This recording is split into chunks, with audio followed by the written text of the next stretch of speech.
নমস্কার দর্শক বন্ধু, ধর্মস্থার চ্যানেলের পক্ষ থেকে আপনাদের সবাইকে স্বাগত।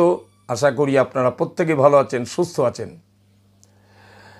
আজকের যে বিষয়টি নিয়ে আলোচনা করব সেটি অত্যন্ত মূল্যবান বিষয়। বিষয়টি হচ্ছে গায়ত্রী মন্ত্রের ব্যাখ্যা ও গায়ত্রী সম্বন্ধে কিছু মূল্যবান কথা। এর আগে আমি অনেকবার গায়ত্রী মহামন্ত্র নিয়ে আলোচনা করেছি, কিন্তু সেটা হয়তো বিস্তারিত হয়নি। আমি আপনাদের প্রয়োজনে, যারা বিশেষ করে নবাগত পুরোহিত বা যারা পূজা অর্চনার সঙ্গে যুক্ত আছেন বা অনেক ব্রাহ্মণ ব্যক্তি আছেন, অনেক ধর্মপ্রাণ বা ধর্মপ্রাণা ব্যক্তি আছেন যারা এখনও এই বিষয় নিয়ে জেনে উঠতে পারেননি।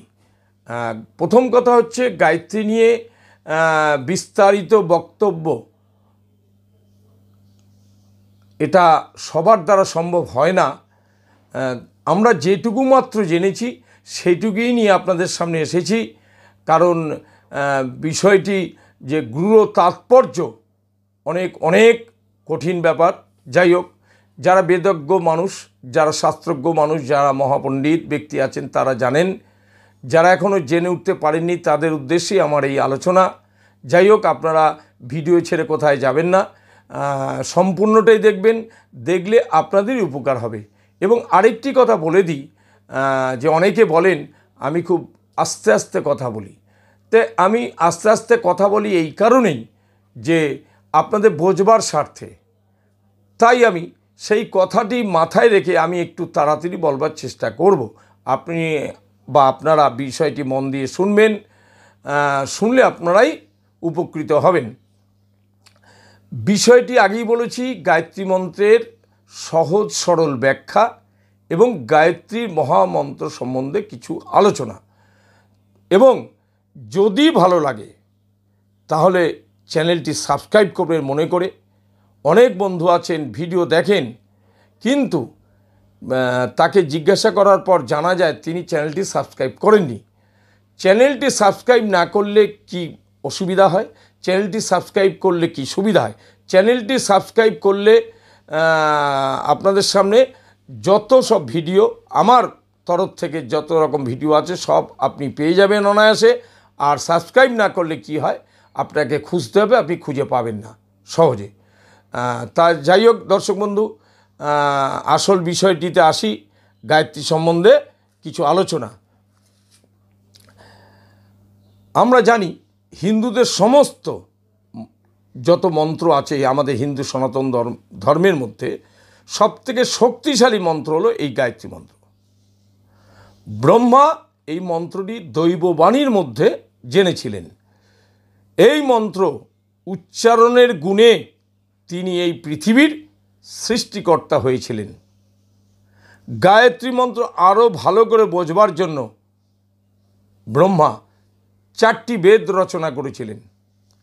তাই গায়ত্রীকে বেদ মাতা বলা হয়। একটি মন্ত্র পাঠ করলেই বুঝতে পারবেন মন্ত্রটি যাজ্ঞবল্ক্য স্মৃতিগ্রন্থ থেকে নেওয়া হয়েছে। মন্ত্রটি হচ্ছে, সর্ববেদানাং গায়ত্রী সারমুচ্যতে নাস্তি গঙ্গা সমং তীর্থং ন দেব কেশবাৎ পরঃ গায়ত্রস্তু পরং জপং ন ভূত ন ভবিষ্যতি। গঙ্গার সমান যেমন তীর্থ নেই, কৃষ্ণের তুল্য যেমন শ্রেষ্ঠ কেউ নেই, গায়ত্রীর তুল্য মন্ত্র নেই, আর তা কখনো হবে না। বেদ মন্ত্র গায়ত্রী মন্ত্রের সাথে উচ্চারিত না হলে তা নিষ্ফল হয়। যদি কেউ সারাদিনে একবার গায়ত্রী মন্ত্র জপ করে তাহলে তার সেদিনের পাপ দূরীভূত হয়। তাই গায়ত্রী মন্ত্র হচ্ছে আমাদের নিত্য সঙ্গী। যারা 3বার ত্রিসন্ধ্যা গায়ত্রী পাঠ করতে না পারেন তারা 2বার করবেন। 2বার না পারলেও অন্তত সারা দিনে অন্তত 1বার জপ করার চেষ্টা করবেন। এটা আপনাদের সবার স্বার্থে। তাই যদি কেউ প্রত্যহ 100বার মন্ত্র পাঠ করেন বা জপ করেন তাহলে সমস্ত পাপ থেকে তিনি মুক্ত হন এবং 1,00,000 বার জপ করলে সারা জীবনের পাপ ক্ষয় হবে তার, এবং 10,00,000 বার জপ করলে পূর্বজন্মের পাপ দূরীভূত হবে। আর 1,00,00,000 বার জপ করলে যতবার জন্ম হয়েছে ও ভবিষ্যতে হবে সেই সব জন্মের পাপ দূর হবে। গায়ত্রী মন্ত্র জপ করলে নৈতিক শ্রীবৃদ্ধি ঘটে, মনের মধ্যে সৎ চিন্তার উদয় হয়, দেহের যে রক্ত প্রবাহর বৃদ্ধি ঘটে, মানে যাকে বলে ব্লাড সার্কুলেশনটা বেড়ে যায়, এবং অক্সিজেন গ্রহণের মাত্রা বৃদ্ধি পায়, আত্মসংযম বেড়ে যায়, মানুষ ধৈর্যশীল হয়। এবার আসি মূল কথায়। গায়ত্রী মন্ত্রের অর্থটা কি? আমরা যে গায়ত্রী মন্ত্র পাঠ করি, ওং ভূর্ভুবস্সুঃ তৎসবিতুর্বরেণ্যং ভর্গো দেবস্য ধীমহি ধিয়ো ইয়ো ন প্রচোদয়াৎ। ওং, এই হচ্ছে গায়ত্রী মন্ত্র। একটু আরও ভালোভাবে উচ্চারণ করা যায়, যাই হোক উচ্চারণ করাই উচিত ভালোভাবে। এবার গায়ত্রী মন্ত্রের সহজ সরল ব্যাখ্যা, আমি কোনো জটিল ব্যাখ্যায় যাব না। ওং মানে, আমরা যে ওং অর্থাৎ যাকে আমরা প্রণব বলি, সেই ওং মানে সর্বশক্তিমান ঈশ্বর যিনি, তাকে ওং বলা হয়। ভূ অর্থে পৃথিবী, ভুব মানে যিনি সকল বা সকলের দুঃখ কষ্ট নিজে গ্রহণ করেন। ভুব মানে যিনি সকলের দুঃখ কষ্ট নিজে গ্রহণ করেন। স মানে তিনি, যাকে আমরা সর্বশক্তিমান বলি। তৎ শব্দের অর্থ সেই শক্তিমান। সবিতু অর্থাৎ হচ্ছে সর্বকিছুর যিনি সৃষ্টিকর্তা। পৃথিবীর মাতা পিতা। বরেণ্যং মানে অসাধারণ ও বরণীয়। ভর্গ অর্থে বিশুদ্ধতার প্রতীক, যেমন সূর্যরশ্মি। দেবস্য অর্থাৎ যা ঈশ্বরের অধীন। ধীমহি মন ও বুদ্ধিকে বোঝায়। ধিয়ো ইয়ো ন, আমরা বলি ধীমহি বলতে মন ও বুদ্ধিকে বোঝায়। ইয়ো মানে সর্বশক্তিমানকে বোঝায়। নঃ মানে অর্থাৎ আমাদেরকে। প্রচোদয়াৎ সুকর্ম করার জন্য আমাদেরকে প্ররোচিত করুন। আবার বলি, ওং মানে সর্বশক্তিমান ঈশ্বর। ভূ অর্থে পৃথিবী। ভুব মানে যিনি সকলের দুঃখ কষ্ট নিজে গ্রহণ করেন। স মানে তিনি। তৎ শব্দের অর্থ সেই শক্তিমান। সবিতু অর্থাৎ সর্বকিছুর সৃষ্টিকর্তা। পৃথিবীর মাতা পিতা। বরেণ্যম মানে অসাধারণ ও বরণীয়। ভর্গ অর্থে বিশুদ্ধতার প্রতীক, যেমন সূর্যরশ্মি। দেবস্য যা ঈশ্বরের অধীন। ধীমহি মন ও বুদ্ধি। ইয়ো মানে সর্বশক্তিমানকে বোঝায়। নঃ অর্থাৎ আমাদেরকে। প্রচোদয়াৎ সুকর্ম করার জন্য আমাদেরকে প্ররোচিত করুন। এই হচ্ছে সহজ সরল ব্যাখ্যা। আশা করি বিষয়টি আপনাদের ভালো লাগবে। আবার বলবো, চ্যানেলটিকে মনে করে সাবস্ক্রাইব করবেন আপনাদের সুবিধার জন্য। সামনেই আমাদের শারদীয় দুর্গোৎসব। আপনারা অনেকেই ভাবতে পারেন যে দুর্গাপূজা নিয়ে কেন বলছি না, বা দুর্গাপূজা নিয়ে আবার কবে ভিডিও প্রকাশ করব।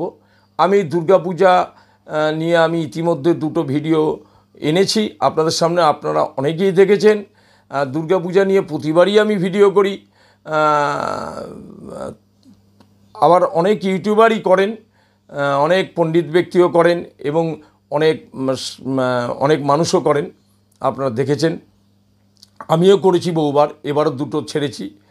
তা আমি চাইছি, এর আগেও বলেছি, আমার এই চ্যানেলটি হোক পঞ্জিকা। আমার মনের আশা হচ্ছে চ্যানেলটি একটা পঞ্জিকায় যেমন সব কিছু পাওয়া যায়, এই চ্যানেলটিতেও যাতে সমস্ত কমন বিষয়গুলো পাওয়া যায় এবং আনকমন যে বিষয়গুলো আছে সেগুলোও যাতে আপনারা ভিডিওতে পান। আমার চ্যানেলটি হোক একটা পঞ্জিকা এবং তার জন্য আপনাদের সহযোগিতা প্রয়োজন। এতদিন যেভাবে সহযোগিতা আপনারা করে এসছেন, আশা করি ভবিষ্যতেও করবেন। তাহলে আমি কিছুটা উৎসাহিত বোধ করব এবং পরস্পর আমি আপনাদেরকে ভিডিও প্রদান করতে পারবো। যাই হোক, মনে করে চ্যানেলটি সাবস্ক্রাইব করবেন। আবারও বলবো একই কথা।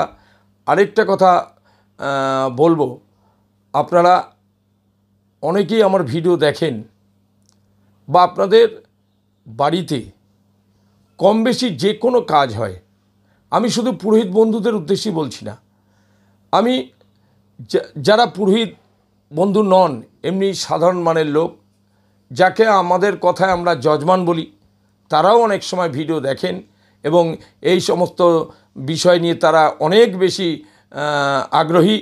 আমি তাদের উদ্দেশ্যে বলছি, কম বেশি সকলের বাড়িতে কাজ হয়। যে কাজ করুন না কেন, আমার কিন্তু উদ্দেশ্য ভালো। আমি কতটুকু জানি বা না জানি সেটা বিচার্য বিষয় নয়। সেই বিচারটা আপনারা বিচারক আপনারাই ঠিক করবেন, আমি সেটা বলবো না। এখনও তো সম্পূর্ণভাবে জেনে ওঠা সম্ভব হয়নি বা সম্ভবও নয়। যেটুকু মাত্র জেনেছি সেটা দিয়েই আমি পথ চলার চেষ্টা করি এবং যেটুকুই জেনেছি সেটুকু আপনাদের ভেতরে দেওয়ার চেষ্টা করি পরিশ্রম করে। আপনাদের বাড়িতে কম বেশি সব রকমই কাজ হয় এবং আপনাদের আত্মীয় স্বজন বন্ধু বান্ধব প্রত্যেকের বাড়িতে কিছু না কিছু কাজ হয়। যেমন কতগুলো একটু শক্তমানের কাজ, যেমন সপিণ্ডীকরণ যাকে বলে, বাৎসরিক কাজ, শ্রাদ্ধাদির কাজ, বিবাহের কাজ এবং উপনয়নের কাজ, বাস্তুজাগ, তারপরে আপনার নবগ্রহ, বাস্তু পূজা, বা নারায়ণ বলি যাগ, অদ্ভুত শান্তি, পঞ্চাঙ্গ শান্তি সস্তায়ন, এই সমস্ত ধরনের কাজ, বা মাঙ্গলিক দোষ, শনির 7.5, কালসর্পযোগ, বিষযোগ, এই ধরনের কোনো কাজকর্ম থাকলে অবশ্যই আমাকে ফোন করতে পারেন। আমার ফোন নম্বরটা প্রত্যেকটা ভিডিওর মধ্যে দেওয়া থাকে। আমি বাইরে গিয়েও কাজ করি, আমি শুধু কলকাতার বাইরে না এবং জেলার বাইরে গিয়েও কাজ করি। বিভিন্ন জেলায় গিয়ে আমি কাজ করে থাকি, বহু দূর দূর চলে যাই। আমাদের একটা সুন্দর টিম রয়েছে, একটা দল রয়েছে, সেই আমরা সকলে মিলেই সে কাজটা করে থাকি। আপনারা একবার না দেখলে আপনারা বুঝতে পারবেন না, কাজ না করলে কি করে বুঝবেন। শুধু তো মুখের কথায় নয়, আমাদের কাছে সব রকম প্যাকেজের ব্যবস্থা আছে। যারা বয়স্ক মানুষ আছেন, যারা বয়স্কা যারা আছেন, তারা অনেকেই তারা কাজ করাতে পারেন না। তারা ভয় পান বা চিন্তা করেন যে আমি কাকে ডাকবো, কাকে বলবো, কিভাবে জিনিসপত্র কিনবো বা কত টাকা ব্যয় হতে পারে। এই সমস্ত নিয়ে ভাবনার কোনো দরকার নেই। আপনি শুধু আমাকে একটা ফোন দেবেন, ফোন কল করবেন, আমি সমস্ত কিছু বুঝিয়ে দেব এবং সম্পূর্ণ কাজের দায়িত্ব আমরা নিয়ে থাকি, যেখানে আপনি শুধু অর্থ ব্যয় করবেন, আর কোনো জিনিস আপনাকে সংগ্রহ করতে হবে না। এবং যেমন আমি গতকালও একটা পুষ্কর শান্তি করিয়ে আসলাম, 7 জনে মিলে পুষ্কর দোষ শান্তি, সেটা করিয়ে এসেছি।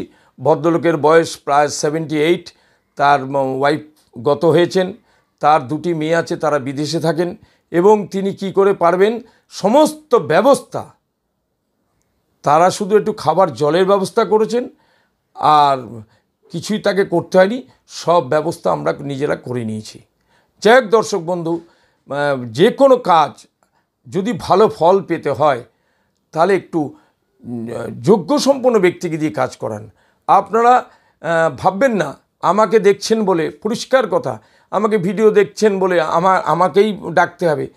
যদি ভালো লাগে, যদি আমার মন্ত্র বলার ক্যাপাসিটি থাকে, যদি আমার কিছু মাত্র জ্ঞান থাকে, তাহলে অবশ্যই আমাকে কল করবেন, একবার দেখতে পারেন। অনেককেই দেখি আমি কারো ঠিক বদনামের উদ্দেশ্যে নিয়ে বলছি না। আমি খুব আশ্চর্য হয়ে যাই, অনেকেই যারা ভিডিও করেন, যারা অনেকেই যারা ইউটিউবার আছেন, আমি প্রায় প্রত্যেকের ভিডিওই দেখি। আমি এক একজনের মন্ত্র শুনলে আর আমি বললাম, কোথায় আছি আমরা, কোথায় আছি? একটা লাইন, যে কোনো মন্ত্রের একটা লাইন সুষ্ঠুভাবে তারা পড়তে পারেন না। এবং যদি চান তাদের কোনো ভিডিও আমি আপনাকে হোয়াটসঅ্যাপে পাঠিয়ে দিতে পারি। শুধু মন্ত্রগুলো শুনবেন, মৃত ব্যক্তি হেসে উঠবে, জেগে উঠবে। তারা কি করে তারা এই কাজগুলো অন্য লোকের ঘাড়ে দিয়ে কি করে কাজটা তুলছেন। মানুষ এখনও এই যুগে এখনও এত পিছিয়ে, তারা রাগ ঢাক করে খুব সাজসজ্জা করে আসেন, কিন্তু ওই জায়গাটাই দুর্বল। একটা মন্ত্র যদি আমি ভাবতাম যে একটা মন্ত্র, একটা শব্দ সঠিকভাবে উচ্চারণ করেছে, তাহলে বুঝতাম না একটা ঠিক তো করেছে। তাই যাই হোক, আমি কোনো বদনামের উদ্দেশ্যে বলছি না, কিন্তু এটা আপনারাও জানেন চারিদিকে কি চলছে। তাহলে আমরা ফল কোথা থেকে পাবো? সে আপনার ঘরেই হোক আর আমার ঘরেই হোক, চারিদিকে একটা অরাজকতা চলছে। তারা পড়াশোনার চিন্তা করে না, তারা চেষ্টা করে কি করে পয়সা রোজগার করা যায়। আমার বক্তব্য হচ্ছে, যদি এরকম কোনো ব্যবস্থা থাকতো যে পরীক্ষা দিয়ে একটা কাজে ঢুকতে হবে, তাহলে তাতে যদি আমি ফেলও করতাম, তাহলেও আমি মনকে জায়গা দিতাম যে একটা জায়গায় আমি ফেল করেছি, আমি পারিনি, আমার যোগ্যতা নেই, ফেল করেছি। কিন্তু সেই ব্যবস্থা তো আমাদের নেই বলেই, সেই রকম ব্যবস্থা নেই বলেই আমাদের যত্রতত্র ব্যাঙাচির মতো গজিয়ে ওঠা, ছত্রাকের মতো গজিয়ে ওঠা কিছু পুরোহিত বন্ধু আছেন, যেগুলো পাড়ায় প্রতিটা পাড়ায় অশাস্ত্রীয় কাজ করে বেড়াচ্ছেন। তারা এমনভাবে সাজগোজ করে বসেন, এমনভাবে সমস্ত সব সাজগোজ ফটো চিত্র দিয়ে টানিয়ে এমনভাবে করেন, মানে কি বিশাল একটা কাজ করবেন। তারপরে যখন শুরুটা হবে, যেখানে ভয়ের ব্যাপার, তারপরে আর ভিডিও দেখা যায় না। বিচ্ছি উচ্চারণ, বিচ্ছি কোনো বই দেখছেন, বই দেখে একটা অন্নজল করাচ্ছেন, বই দেখে একটা ন্যূনতম কাজ করাচ্ছেন, বই দেখে কোনো লাইনই পড়তে পারছেন না। আমি যেমন বলছি, যেমন একটা নমুনা বলছি, আমি বলছি একটা জায়গায় প্রচোদয়াত, ওরা বলবে প্রচোদয়াত। হ্যাঁ বন্ধু, আপনাদের বলি, পয়রফলা ওকার কি কোনো জায়গায় দেওয়া আছে? কোনো জায়গায় দেওয়া নেই। আমি বলি, বিখ্যাত যারা পণ্ডিত তাদের ভিডিও ফলো করুন, তাদের ভিডিওগুলো ফলো করুন, কাজে লাগবে। যেমন স্বনামধন্য ব্যক্তি, যেমন সুমন ভট্টাচার্য মহাশয়, খুব ভালো পাণ্ডিত্য আছে। শ্রদ্ধেয় নৃসিংহ প্রসাদ ভাদুরী মহাশয়, অগাধ পাণ্ডিত্য আছে, এদের পাণ্ডিত্য আছে। যেমন যারা গত হয়েছেন, মুরারি মোহন বেদান্ত তীর্থ মহাশয়, ধ্যানেশ নারায়ণ চক্রবর্তী মহাশয়, এরা গত হয়েছেন। এদেরকে আজীবন আমরা শ্রদ্ধা জানাবো। এরা সত্যিকারের পাণ্ডিত্য, অগাধ পাণ্ডিত্য যাদের আছে, তাদেরকে একটু ফলো করুন না, তাদেরকে অনুসরণ করুন। দেখবেন তাদের সম্পূর্ণটা না শিখতে পারলে অন্তত আপনি যদি 5% জানতে পারেন, মনে করলেন আপনি কিছু পেলেন। আর হাবিজাবি কতগুলো ভিডিও দেখলে আপনি যেটা ভালো জেনেছেন সেটাও ভুলে যাবেন। সুতরাং ভালো ভিডিওটা দেখুন, যেটা আপনাদের কাজের কাজ হবে। যাই হোক দর্শক বন্ধু, একটু আজকের এক্সট্রা কথা বললাম আপনাদের সুবিধার্থে, কারণ আমি আর পারছিলাম না ধৈর্য মানতে। যাই হোক, আজ তাহলে এখানেই শেষ করছি। নমস্কার।